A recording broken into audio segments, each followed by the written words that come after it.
make our baked salmon. I'm going to show you a trick to ensure that you get some caramelization on the salmon. So if you could just make this recipe doing the later steps, excluding what we're going to do with this pan here, but it doesn't always brown because the salmon cooks so quickly, or any kind of fish actually cooks so quickly when it's in a thin fillet in the oven that sometimes there's not time to get the browning.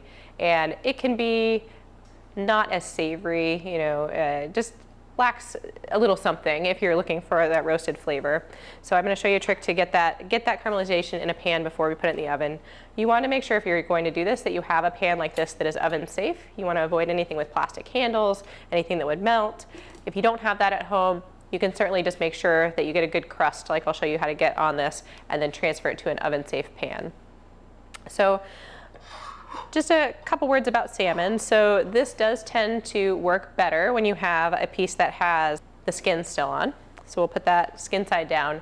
The little bit of healthy fats that are in the salmon, especially found right under the skin, really give this a nice crispiness.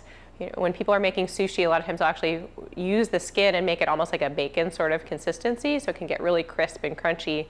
Adds a really nice texture to what would otherwise not have any sort of crunchy texture with the fish. And then when we're thinking about fish, there are lots of questions, probably well beyond the scope of what we'll cover in this program, but you can go to the Monterey Bay Aquarium website if you're concerned about sustainability, which I would encourage you to do if you eat fish and seafood, and you can look up different types of fish and seafood and find out what grade they get on sustainability and try and make good choices that way.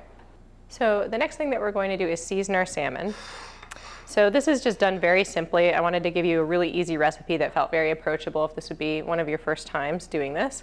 Just want to season with some salt and pepper.